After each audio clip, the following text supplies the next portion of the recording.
The cold glass of champagne did little to soothe the tremor in Iris's hand.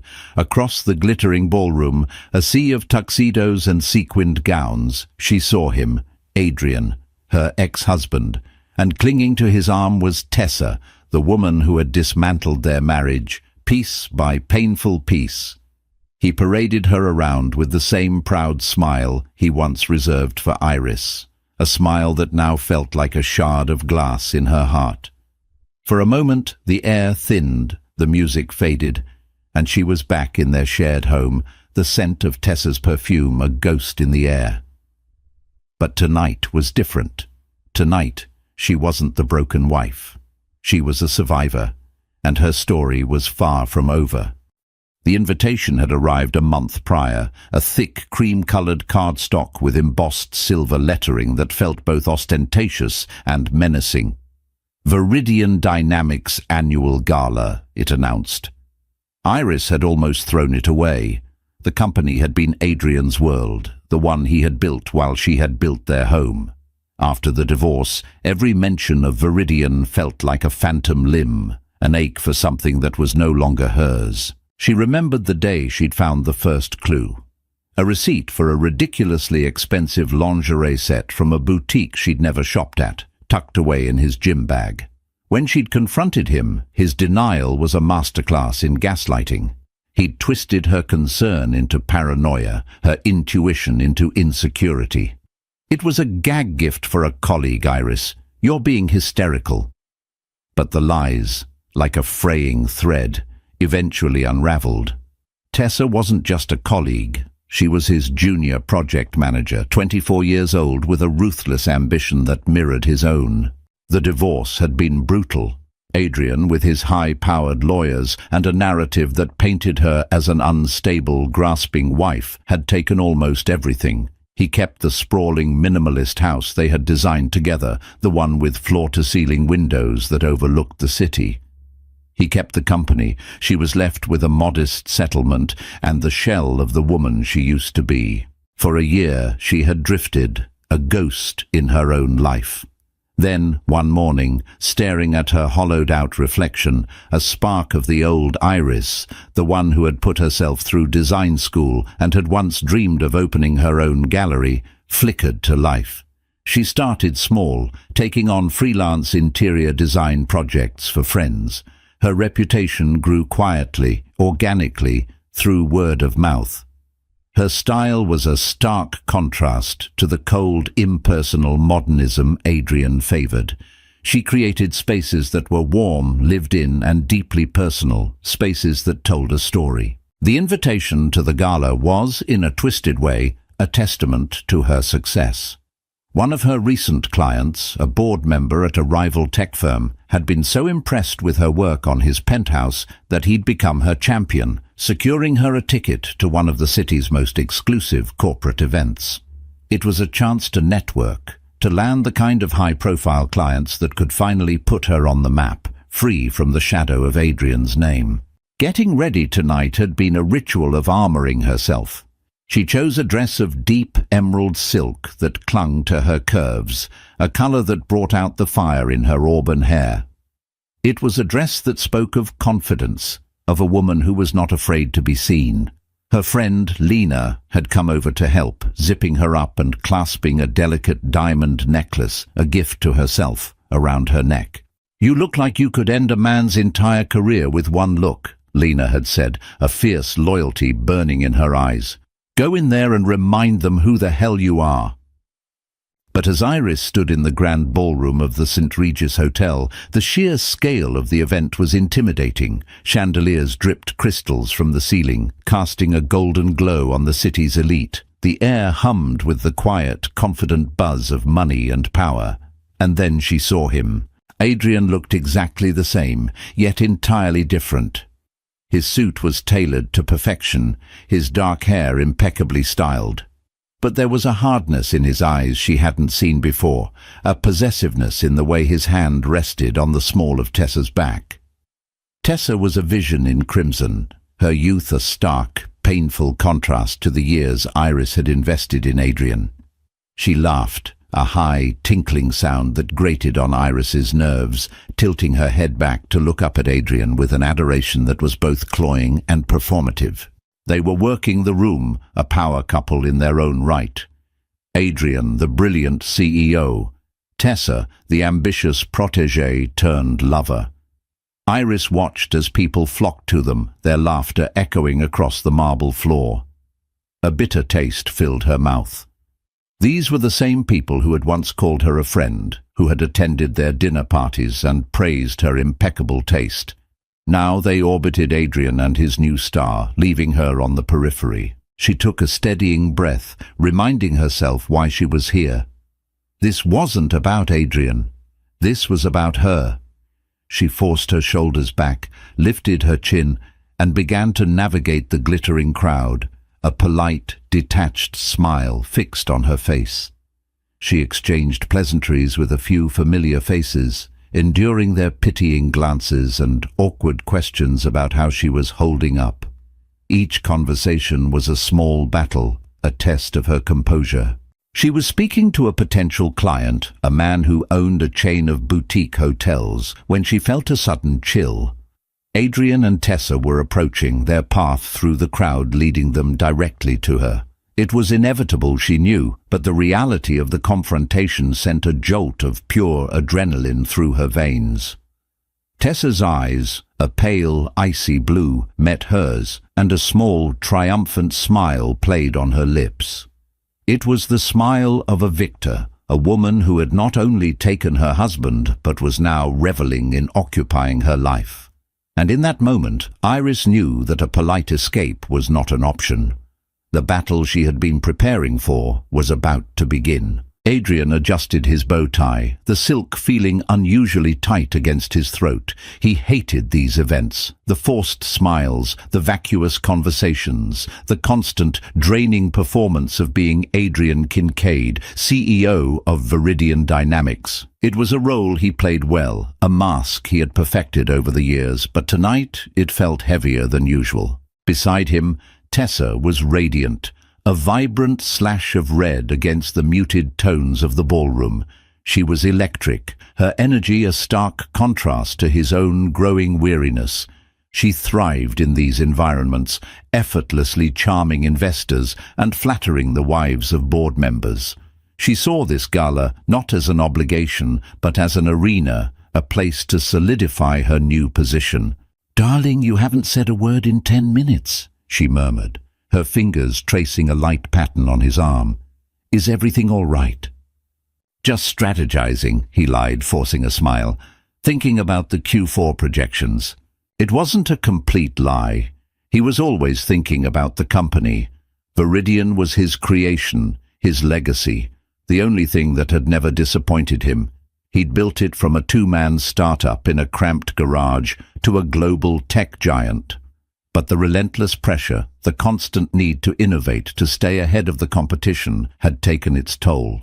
It had cost him his marriage. He wouldn't admit it to Tessa, or even to himself most days, but the ghost of Iris haunted him. It wasn't love, not anymore. That had been eroded by years of quiet resentment. He'd seen her support as complacency, her contentment as a lack of ambition. He'd been running a marathon, and he felt as though she was content to stand on the sidelines, cheering politely. He needed a partner who would run alongside him, someone who understood the thrill of the chase, the savage beauty of the corporate battlefield. Tessa understood. She was hungry, just as he had been at her age. She saw the world as a series of opportunities, of calculated risks and strategic alliances. She didn't just admire his empire, she wanted to help him conquer new territories. Her ambition was a potent aphrodisiac, a mirror to his own. But sometimes, in the dead of night, he would wake up to the unsettling feeling that her ambition was a far more voracious beast than he had anticipated. He had unleashed a force he wasn't sure he could control. He had brought her tonight to make a statement. The rumors about their affair had been circulating for months, a persistent, ugly whisper in the corporate corridors. He needed to reframe the narrative, to present Tessa not as the other woman, but as his rightful partner, a future leader at Viridian. It was a power play, a calculated move to quell the gossip and solidify his own authority. But as he scanned the crowd, a knot of anxiety tightened in his stomach. He was looking for Iris. He had heard she was coming. His CFO had mentioned it in passing, a casual remark about her new interior design business and her connection to a board member from a rival firm. The news had unsettled him more than he cared to admit. He had expected her to fade away, to retreat back to the quiet suburban life she had always claimed to want. He had not expected her to re-emerge in his world, on his turf. "There's Arthur Vance," Tessa said, her voice pulling him from his thoughts. "We should go say hello. I heard he's looking to divest from his current logistics partner." "In a minute," Adrian said, his eyes still scanning the room. And then he saw her.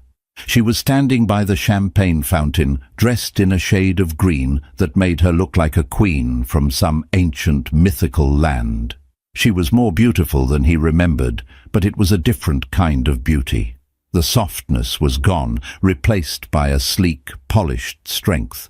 There was a confidence in her posture, a self-possession that was entirely new. This was not the woman who had wept in their therapist's office. This was someone else. A strange, unwelcome mix of emotions washed over him. Anger, regret, and a flicker of something that felt dangerously like pride. He had created this woman, hadn't he? He had shattered her, and she had rebuilt herself from the pieces, stronger and more formidable than before. "Adrian, what is it?" Tessa asked, her voice sharp with impatience. She followed his gaze and her body stiffened. "Oh, she actually came." Her grip on his arm tightened, her perfectly manicured nails digging slightly into the fabric of his suit. "Well, don't just stand there gawking," she hissed, her smile never wavering. "Let's go over. It's better to face it head-on. Show everyone that we have nothing to hide." It was exactly the kind of aggressive, strategic thinking he had been drawn to. Tessa saw a threat and moved to neutralize it. And yet, as they began to walk towards Iris, Adrian felt a profound sense of dread. He was walking into a battle he had already lost, armed with a crown that suddenly felt too heavy to bear. He was about to confront the ghost of his past, and he had a sinking feeling that she was far more real than the woman currently on his arm. The St. Regis ballroom was a masterpiece of calculated opulence. It was a space designed to make powerful people feel at ease, a gilded cage where billion-dollar deals were brokered over canapes and cocktails. Iris had helped Adrian choose the venue for the gala years ago, drawn to the soaring ceilings and the intricate hand-painted frescoes that depicted scenes from Greek mythology. Now, standing under the watchful eyes of gods and goddesses, she felt a bitter irony. Here she was, a mortal caught in a drama of her own. She managed to extricate herself from the hotel magnate, promising to send him her portfolio in the morning. Her heart was hammering against her ribs, a frantic bird trapped in her chest. She had seen them coming. Adrian, with his purposeful stride, and Tessa, a scarlet predator gliding in his wake. There was no escape. She turned towards the bar, needing a moment to fortify herself. As she waited, she caught snippets of conversation, the ambient noise of the city's elite. The market is volatile, but the energy sector is a safe bet. Flew in from Geneva this morning. The children are in Aspen with the nanny. Did you see her dress? A bit daring for a corporate event, don't you think? That last comment was followed by a pointed glance in her direction. Iris ignored it. She had spent too long trying to be invisible, to shrink herself to fit into the neat little box of Adrian Kincaid's wife. Tonight, she refused to be small. "Just a club soda with lime, please," she told the bartender. She needed a clear head. As she took the glass, her fingers cool against the condensation, a voice beside her, low and resonant, cut through the chatter. A wise choice. The champagne they serve at these things is notoriously mediocre. Iris turned. The man standing next to her was not someone she recognized from Adrian's circle. He was tall, with a lean, athletic build that his impeccably tailored charcoal suit couldn't quite conceal. His hair was a distinguished silver at the temples, and his eyes, a startling shade of blue, held a glint of amusement. He had a rugged, weathered quality that seemed out of place amongst the polished, manicured men of the tech world. "I'll have to take your word for it," Iris said, her voice steadier than she felt. "I'm pacing myself." "A strategist," the man said, a slow smile spreading across his face. It was a genuine smile, one that reached his eyes. "I'm Rowan, by the way." He extended a hand. His grip was firm, his skin warm. "Iris." "It's a pleasure to meet you, Iris," he said, his gaze holding hers for a moment longer than was strictly necessary. "Are you enjoying the festivities?" The slight hesitation in his voice suggested a shared disdain for the event. "I'm here for work," Iris admitted. "Networking." "Ah, yes, the great corporate hunt," Rowan said with a wry chuckle. "I confess I'm hiding out at the bar until it's socially acceptable to leave." Before Iris could respond, the presence she had been dreading materialized beside her. "Iris, I wasn't sure you'd make it." Adrian's voice was smooth, controlled, but she could hear the underlying tension. She turned slowly, schooling her features into a mask of polite indifference. "Adrian," she said, her tone cool. "Tessa, you're looking well." Tessa's smile was razor-sharp. "Thank you, Iris. So are you. That's a lovely dress. Very green." The compliment was laced with a subtle barb, a dismissive flick of her wrist. The air crackled with unspoken history.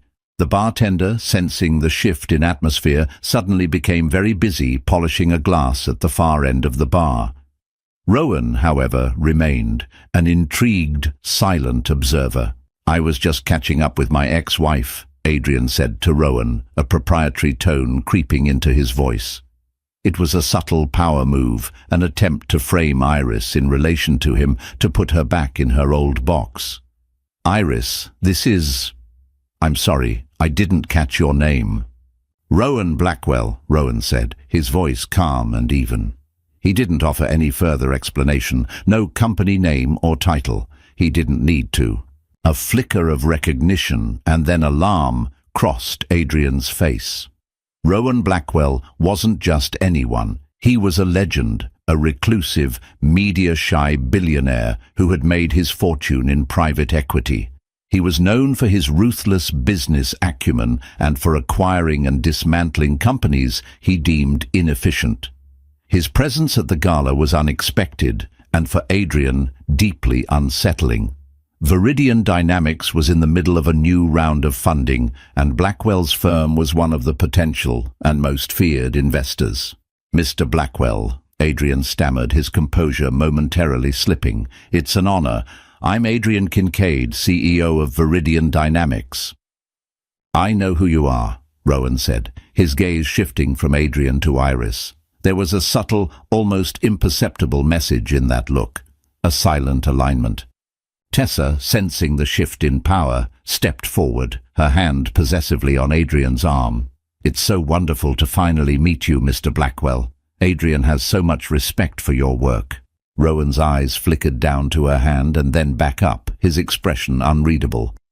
"Mrs. Kincaid," he said, his voice a polite, dismissive murmur. "It's Miss Voss, actually," Tessa corrected, a flush creeping up her neck. "My mistake," Rowan said, though his tone suggested it was no mistake at all. An awkward, heavy silence descended. Adrian was visibly flustered, his carefully constructed facade cracking under the pressure of the unexpected encounter. He had brought Tessa here to project an image of power and control, but in the presence of Rowan Blackwell, he was suddenly a minor player.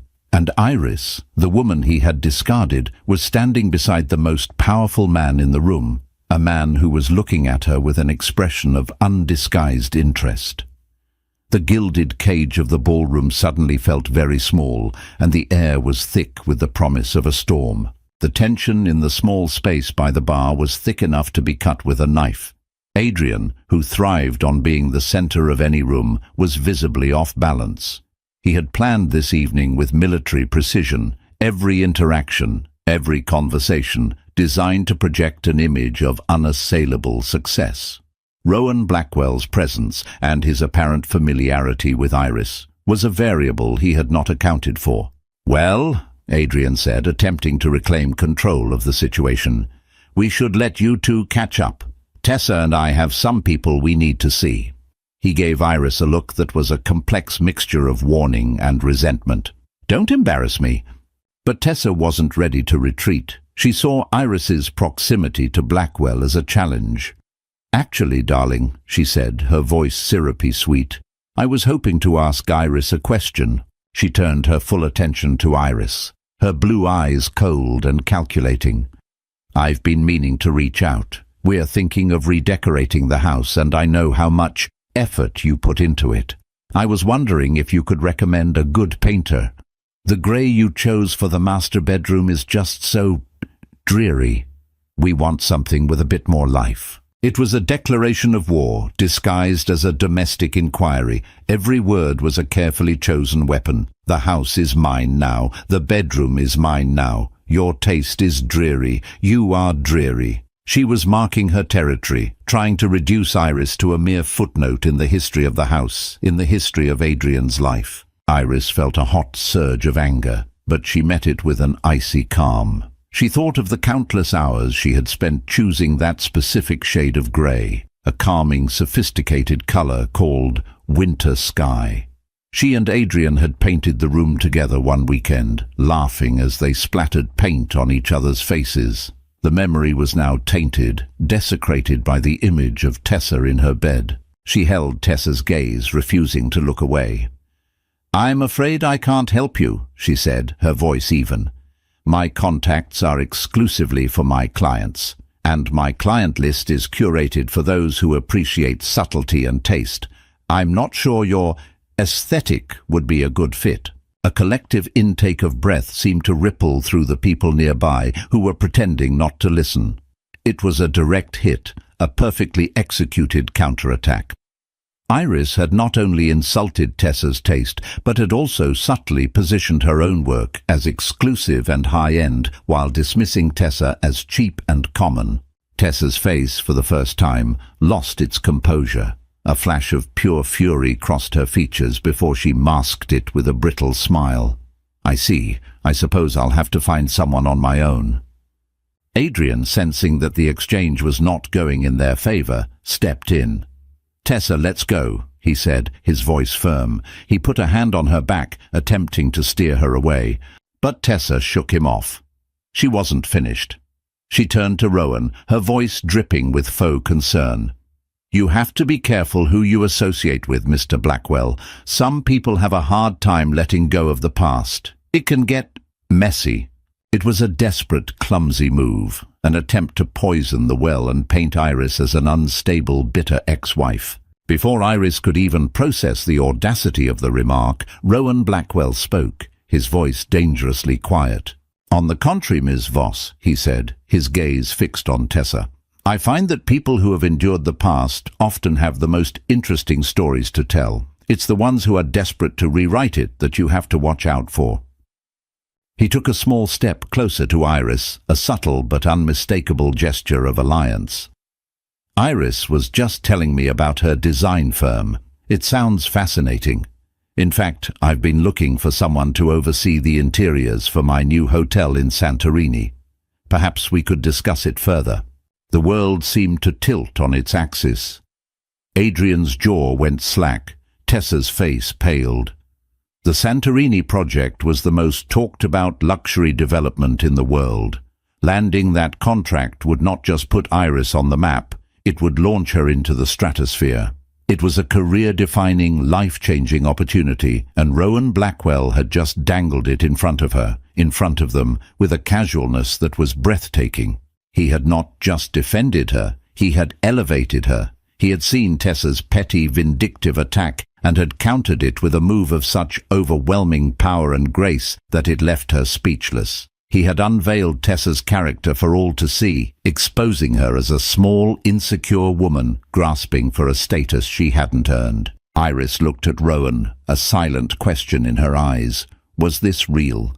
Was he serious? He gave her a slight, almost imperceptible nod, a look of reassurance, and in that moment, something shifted inside Iris.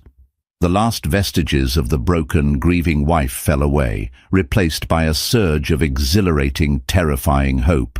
She was no longer a victim in their drama. She was a player, and the game had just changed. The air by the bar was thick with the fallout from Rowan's bombshell announcement. Onlookers who had been feigning disinterest were now openly staring, their expressions a mixture of shock and glee. Corporate galas were often dull, predictable affairs. This was a live-action drama, and they had front-row seats. Adrian looked as though he had been physically struck. His face was a mask of disbelief and a dawning, horrified understanding. He had spent his entire career learning to read power dynamics, to anticipate market shifts and competitor movements. But he had never anticipated this. He had walked into his own gala, a king in his own court, only to be checkmated by a man he was trying to impress, all in defense of the woman he had cast aside. His carefully constructed narrative for the evening, the unveiling of his new partner, the projection of a future-proof Viridian, was in ruins. Tessa, for her part, seemed to shrink. The vibrant, confident woman in the crimson dress was gone, replaced by someone small and exposed. She had played her hand, an aggressive, petty move, and had been countered with a show of force so overwhelming it was almost insulting. She looked at Adrian, her eyes pleading for him to fix it, to do something, but he was lost in his own spiraling thoughts. Rowan Blackwell seemed oblivious to the shockwaves he had created. He turned his back on Adrian and Tessa, a deliberate final dismissal, and focused his full attention on Iris. "I apologize for putting you on the spot," he said, his voice a low murmur meant only for her. "But I have a feeling you can handle it, and I wasn't lying. I do have a hotel in Santorini, and I do need a designer with a vision." Iris's mind was racing. She felt a dizzying combination of gratitude, shock, and a healthy dose of suspicion. Men like Rowan Blackwell didn't do things without a reason. What was his motive? Was this a genuine business proposition, or was she just a pawn in some larger game he was playing with Adrian? "Why?" she asked, her voice barely a whisper. "Why would you do that?" Rowan's gaze was direct, his blue eyes searching hers. "Let's just say I have a low tolerance for bullies," he said simply. "And I have a good eye for talent. I've seen your work. The penthouse you did for Michael Vance, it was brilliant. You created a home, not just a showpiece." He knew her work. The realization sent a jolt of validation through her that was more potent than any champagne. He hadn't just been defending a damsel in distress. He had been scouting a professional. "Now," he continued, a hint of a smile returning to his lips, "I believe we have a business proposition to discuss, and I, for one, would rather do it somewhere with better champagne and less drama. Would you allow me to take you to dinner tomorrow night?" It was a whirlwind. Her head was spinning. Just an hour ago she had been dreading a confrontation with her ex-husband. Now she was being offered the contract of a lifetime and asked to dinner by one of the most enigmatic and powerful men in the world. She looked past Rowan's shoulder and saw Adrian still standing there watching them. His face was a thundercloud of rage and confusion. He looked utterly lost. For the first time she didn't feel a pang of pity or a surge of anger. She felt nothing. He was a figure from a past life, a story that was already over. She turned back to Rowan, a genuine smile, the first of the night, spreading across her face. "I would love that," she said. "Excellent," Rowan said. He glanced around the now buzzing ballroom. "I think our work here is done. Shall we make a memorable exit?" Before she could ask what he meant, he gently took her elbow and began to steer her towards the grand entrance. As they walked, a path seemed to clear before them. The whispers followed them, a wave of speculation and awe. They were just a few feet from the massive oak doors when Rowan stopped. He turned to face her, his hands coming up to gently cup her face. The ballroom seemed to fade away, the noise, the lights, the prying eyes. There was only the intensity of his gaze. To new beginnings, he murmured. And then he leaned in and kissed her. It wasn't a passionate, fiery kiss. It was slow, deliberate, and deeply, shockingly public. It was a kiss that was meant to be seen. It was a statement, a rewriting of the rules, a final, definitive checkmate. Across the room, Adrian Kincaid froze. The glass of scotch he had just taken from a passing waiter slipped from his numb fingers and shattered on the marble floor. The sound was lost in the sudden, deafening silence of the ballroom. All he could see was his ex-wife, the woman he had deemed unworthy, being kissed by the one man he could not afford to have as an enemy. And in that moment, he understood that he had not just lost his wife, he had lost a game he never even knew he was playing. The sound of the glass shattering was the only thing that broke the spell. It was a sharp, percussive crack that echoed the fracture in Adrian's reality. He stood motionless, a statue in a bespoke suit, as the amber liquid and shards of crystal spread across the polished floor around his expensive shoes. He didn't notice the waiters who scurried to clean up the mess. He didn't hear the gasps and frantic whispers that erupted around him. His entire universe had contracted to a single, impossible image, Iris, his Iris, being kissed by Rowan Blackwell. His mind, usually a sharp, analytical machine, sputtered and failed. It was like watching a film in a foreign language with no subtitles. The scene was clear, but the meaning was incomprehensible. Iris, who had cried for weeks after he'd left, who he had condescendingly told his lawyer was too emotional to be rational.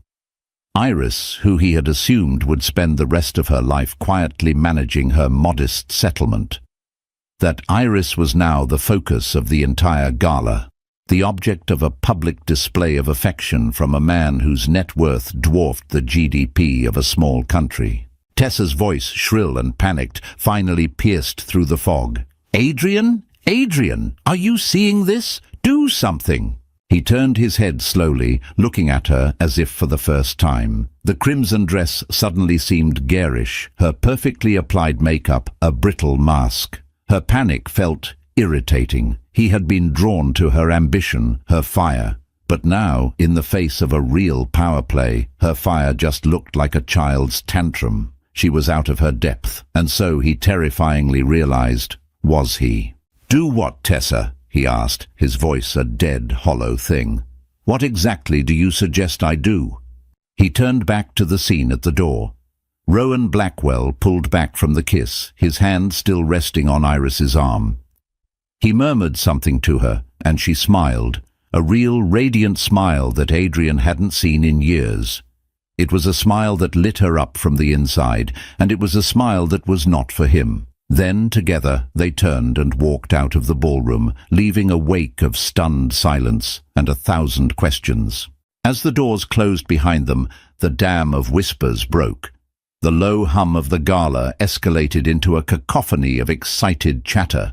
Adrian was no longer the host and CEO. He was the subject of gossip, the cuckolded ex-husband, a man who had been publicly and spectacularly upstaged.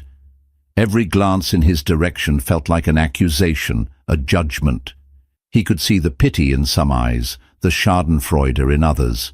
His colleagues, his board members, his investors, they were all witnesses to his humiliation. "We're leaving," he said to Tessa, his voice clipped. "But we can't just leave," she protested. "That will look like we're running away. We need to stay, to show them we don't care." "And how do you propose we do that?" he snapped, his control finally breaking. "By pretending that didn't just happen, by making small talk about the market while the entire room is dissecting my failed marriage." He grabbed her by the elbow, his grip harder than intended, and began to steer her towards a side exit, away from the prying eyes. He needed to escape the suffocating atmosphere of the ballroom, the weight of 1,000 judgments. The drive back to the house, his house, not their house, he reminded himself, was silent and suffocating. Tessa sat rigidly in the passenger seat, occasionally dabbing at her eyes with a tissue, careful not to smudge her mascara. Adrian gripped the steering wheel, his knuckles white, his mind replaying the kiss over and over. It wasn't just a kiss. It was a transfer of power. Blackwell had, in one smooth, calculated gesture, stripped him of his narrative. Adrian had brought his mistress to the company gala to show her off, to show everyone that he had moved on, that he had upgraded. He had intended to be the victor, the one who had gotten away with it all. Instead, Blackwell had positioned Iris as the prize, a woman of value, of talent, a woman worthy of a billionaire's attention. And in doing so, he had framed Adrian as the fool who had let her go. When they arrived at the house, Tessa finally broke the silence. "This is all your fault," she said, her voice trembling with a mixture of anger and fear. "You told me she was no one, a nobody. You told me she wouldn't be a problem." "She wasn't a problem," Adrian retorted, slamming the car door. "Rowan Blackwell is the problem." "And why is he a problem for you?" she shot back, following him into the cold, cavernous foyer. "Because he's interested in her." "What is it about her, Adrian? Even now, after everything, what is it that I don't have?" It was a question he couldn't answer. He looked around the vast, minimalist space that Tessa had been so eager to redecorate. The dreary grey walls, the carefully chosen art, the furniture that he and Iris had spent weekends hunting for in antique shops. He had thought of it as just stuff, things he had acquired. But now he saw Iris's touch everywhere. He saw the life, the warmth that had been systematically erased and replaced with something cold and sterile. He had traded a home for a showpiece. He had traded a partner for a protégé.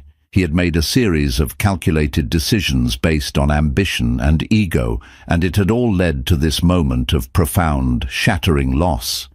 He had not only lost Iris, he had lost control. And for a man like Adrian Kincaid, losing control was a fate worse than death.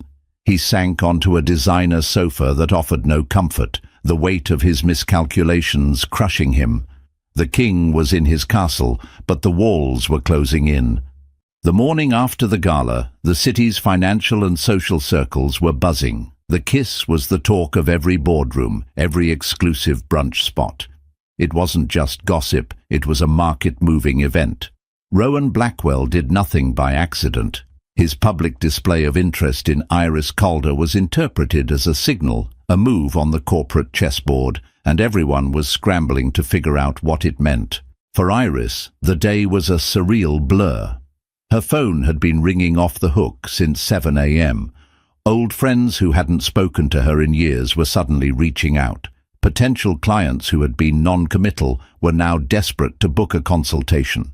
A major design magazine wanted to feature her in their next issue. The Santorini project wasn't even a certainty yet, but the mere association with Rowan Blackwell had given her a level of credibility she had previously only dreamed of.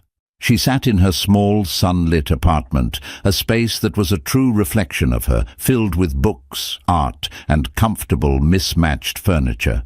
It was a world away from the cold, museum-like house she had shared with Adrian. She felt a profound sense of whiplash. Last night, she had been David walking into a den of Goliaths. Today, she was the one with the slingshot. Her dinner with Rowan was scheduled for that evening. She was nervous, but it was a different kind of nervousness than she had felt before the gala. It was the anxiety of opportunity, not of dread. She spent the day researching him, trying to understand the man who had so dramatically intervened in her life. He was a paradox, a ruthless businessman who was also a major philanthropist, a recluse who had just made the most public statement imaginable. His motives were still a mystery, and she knew she had to tread carefully. Meanwhile, at the gleaming headquarters of Viridian Dynamics, Adrian was in crisis mode. His company's stock had taken a small but noticeable dip in pre-market trading. The rumor mill was in overdrive. Was Blackwell planning a hostile takeover? Was his interest in Iris a way to get inside information, to exploit a personal vulnerability? Adrian's board members were calling, demanding answers he didn't have. He had a scheduled meeting with Blackwell's firm in 2 weeks to discuss the funding round. What was supposed to be a standard pitch had now become a high-stakes showdown.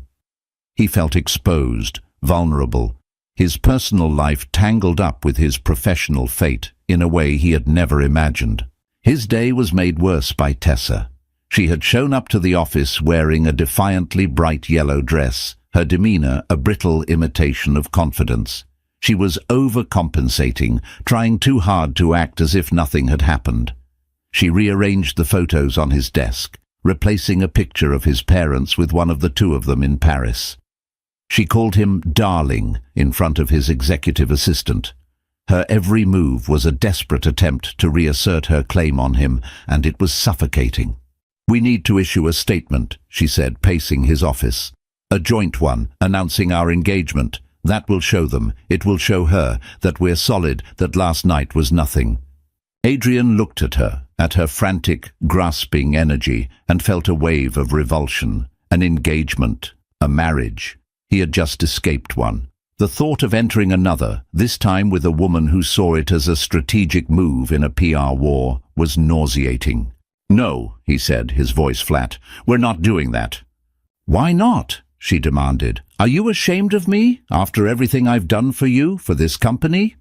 "What you've done," he said, the words tasting like acid, "is escalate a situation that required finesse. You walked up to my ex-wife and picked a fight in front of the one man I cannot afford to alienate.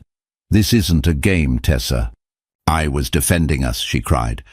"You were marking your territory," he shot back. "And in doing so, you made us both look cheap and insecure. Blackwell saw it. Everyone saw it." The argument escalated, their voices rising in the soundproofed office. It was the first real fight of their relationship, and it was ugly, stripping away the veneer of shared ambition to reveal the raw, selfish motives beneath. Adrian saw her not as a partner, but as a liability, and Tessa, in his cold dismissal, saw the precariousness of her position, a position based not on love, but on a proximity to power that was now under threat. The ripple effect of that single kiss was spreading, destabilizing everything Adrian had built. It was forcing him to confront the choices he had made, the true cost of his ambition. He had believed he could control the narrative, that he could simply replace one wife with a newer model, like upgrading a piece of software. He had failed to understand that people were not assets to be managed. They were complex, unpredictable, and they had the power to write their own stories. And as he prepared for the most important meeting of his career, he had the sinking feeling that he was no longer the author of his own fate. Iris and her mysterious billionaire benefactor were holding the pen. The restaurant Rowan chose was the kind of place that didn't have a sign. It was tucked away on a quiet cobblestone street, its entrance marked only by a single discreet lantern. Inside, the atmosphere was one of hushed intimacy. It was a place for quiet conversations, for secrets to be shared. Iris had chosen her outfit as carefully as she had for the gala, but with a different intention. Tonight was not about armor. She wore a simple, elegant black dress, her only jewelry the diamond necklace she had bought for herself. She wanted to meet Rowan not as a project or a pawn, but as herself. He was already there, seated at a secluded corner table. He stood as she approached, his smile genuine and welcoming. In the soft light of the restaurant, he looked less like a corporate titan and more like a ruggedly handsome explorer, his face etched with the lines of a life lived to the fullest. "Iris," he said, his voice a low, warm rumble, "you look beautiful." The compliment was simple, direct, and it made her feel a warmth that had nothing to do with the glass of wine the waiter was pouring. The conversation at first was light. They talked about art, about travel, about the city. Iris found herself relaxing, surprised by how easy he was to talk to. He was a brilliant listener, asking insightful questions about her work, her passion for creating spaces that felt like home. He spoke of his own life with a surprising candor, of a childhood that was anything but privileged, of the relentless drive that had propelled him to success. "I learned early on," he said, his gaze intense, "that the world is divided into two types of people, those who build things and those who take things. I decided I wanted to be a builder." As the main course arrived, the conversation inevitably turned to the events of the previous night. I hope I didn't overstep, Rowan said, his expression serious. My intention was to help, not to complicate your life. You did both, Iris admitted with a small smile. My phone hasn't stopped ringing. I think I've been offered every design job in the city, and as for complicating things, Adrian isn't used to being on the back foot. Adrian Kincaid, Rowan said, swirling the wine in his glass, is a man who has had things his own way for too long. He's a brilliant innovator, I'll give him that. Viridian's core technology is revolutionary, but he's arrogant. He surrounds himself with people who tell him what he wants to hear. That's a dangerous way to run a company. It's a dangerous way to live a life. Here it was, the opening, the reason for the dinner, for the kiss, for the job offer. Is that why you're interested in Viridian? Iris asked, her voice even. Because you see a weakness? Rowan met her gaze directly. There was no subterfuge in his eyes. I'm interested in Viridian because its technology has the potential to change the world, but it's being mismanaged. Adrian is too focused on short-term gains, on appeasing shareholders. He's lost sight of the long-term vision. His company is vulnerable, and when things are vulnerable, people like me take notice. He paused, letting the weight of his words sink in. He's coming to me for funding in 2 weeks. He thinks it's a formality. He's wrong. I'm considering a different kind of investment, a controlling interest, a takeover. Iris's blood ran cold, a hostile takeover. It would destroy Adrian. It would be the end of the company he had poured his life into. A part of her, the wounded, betrayed part, felt a savage thrill at the thought. But another, deeper part, the part that remembered the young, idealistic man she had once loved, felt a pang of something akin to sorrow. What does this have to do with me? She asked, her voice quiet. You, Iris, Rowan said, leaning forward, are his blind spot, his Achilles heel. He underestimated you. He discarded you. He never imagined you would be in a position to affect his future. He's so consumed with what happened at the gala, with our association, that his focus is scattered. He'll come into that meeting emotional, defensive. He'll make mistakes, and I will be there to capitalize on them. The pieces clicked into place. The kiss, the job offer. It was all a beautifully orchestrated, ruthless strategy. She was the weapon he was using to soften the target. So I'm the bait, she said, the words leaving a bitter taste in her mouth. You are not the bait, Rowan corrected, his voice firm. You are the catalyst. And the job offer is very real. I don't mix business with pleasure, and I never make offers I don't intend to honor. You are the best person for the job in Santorini. Your association with me and the effect it has on Adrian is simply a fortunate coincidence. He reached across the table, his hand covering hers. His touch was warm, reassuring, but she felt a chill run down her spine. I am offering you a choice, Iris. You can walk away from this table right now, and the Santorini job is still yours. No strings attached. Or, you can help me. You know Adrian better than anyone. You know his weaknesses, his pressure points. You can give me the leverage I need to ensure a smooth transition when I take control of Viridian. It was the devil's bargain. He was offering her revenge on a silver platter, the chance to be instrumental in the downfall of the man who had shattered her life. It was a seductive, intoxicating thought. To have that kind of power, to be the one holding the cards. But what would it cost her? Would it turn her into someone like Adrian, someone who used people as pawns in a game? She looked at Rowan Blackwell, at the brilliant, calculating man who saw the world as a chessboard. He was offering her a chance to become a queen, but she had to decide if the price of the crown was a piece of her own soul. The choice was hers, and it would define the rest of her life. Iris spent the next 2 weeks in a state of suspended animation. She went through the motions of her life, meeting with clients, sketching out preliminary ideas for the Santorini Hotel, speaking to her lawyer about the contract from Blackwell Enterprises. But her mind was elsewhere. It was consumed by the choice Rowan had laid before her, to help him or not to help him. It was a question that echoed in the quiet moments of her day and haunted her sleepless nights. Part of her craved the retribution. She remembered the humiliation of the divorce, the cold, clinical way Adrian's lawyers had dissected her life, her contributions to his success dismissed as the frivolous hobbies of a housewife. She remembered Tessa's smug, triumphant smile. The desire to see them both brought low was a potent, visceral thing. Rowan was offering her a front-row seat to their demise, a chance to be the architect of their downfall. But another part of her recoiled from the idea. She had spent the last year rebuilding her life, not on the ashes of her past, but on a new foundation of her own making. Her business was built on creating spaces of warmth and integrity. Could she reconcile that with the cold, calculated act of corporate sabotage? Would winning this war against Adrian turn her into a casualty of her own making, leaving her with a victory that felt as hollow as the house he now occupied? She tried to talk to Lena about it, but she couldn't bring herself to reveal the full extent of Rowan's plan. How could she explain the devil's bargain without sounding like a villain in a soap opera?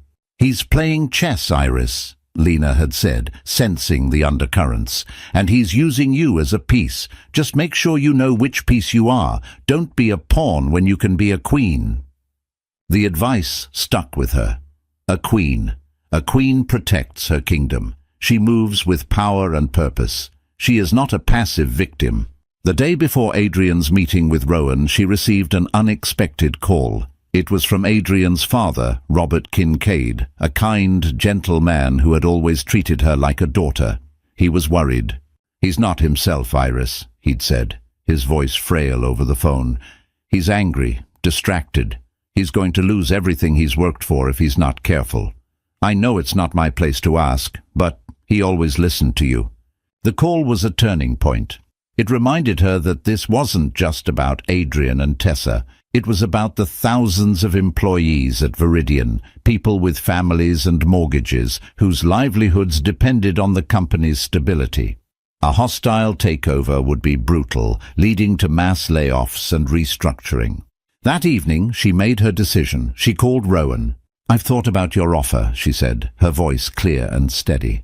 "And I'll help you, but not in the way you think." There was a pause on the other end of the line. "I'm listening," he said. "I won't give you his secrets," she said. "I won't tell you about his tells when he's bluffing or the anxieties that keep him up at night. That's not who I am. But I will give you something more valuable. I'll give you a strategy for a better outcome, for everyone." She spent the next hour laying out her plan. It was a bold, audacious gambit, a move that only someone who understood both the business and the man could conceive. The next day, Adrian walked into the boardroom at Blackwell Enterprises, feeling like a man walking to his own execution. He had spent the last 2 weeks in a paranoid frenzy, trying to shore up his defenses, but he knew he was outmatched. Rowan Blackwell was seated at the head of the massive mahogany table, his expression unreadable. The meeting began, and it was as brutal as Adrian had feared. Rowan and his team dismantled Adrian's presentation piece by piece, exposing every weakness, every overly optimistic projection. An hour into the meeting, Adrian was defeated. He could see the writing on the wall. Blackwell was going to take his company. "So that's it then?" Adrian said, his voice hoarse. "You're going to tear it all down." "That was the original plan," Rowan said, a flicker of something unreadable in his eyes. "But a new proposal has been brought to my attention." He slid a folder across the table. Adrian opened it, his hands trembling slightly. Inside was a detailed plan for a strategic partnership. Blackwell Enterprises would become the majority shareholder, injecting a massive amount of capital into Viridian. Adrian would remain as CEO, but his power would be checked by a new, independent board. The plan focused on long-term sustainable growth, on research and development, on employee retention. It was a plan to build, not to destroy. And at the end of the proposal was a single typed page outlining the conditions for the deal. The final condition made the blood drain from Adrian's face. The immediate termination of Tessa Voss for breach of professional conduct and actions detrimental to the company's reputation. It was Iris's move, her queen's gambit. She hadn't chosen simple revenge. She had chosen a more complex, more elegant victory. She had saved his company, but she had surgically and ruthlessly removed the cancer that had been poisoning it. She had forced him to choose between his legacy and his mistress. Adrian looked up at Rowan, a dawning understanding on his face.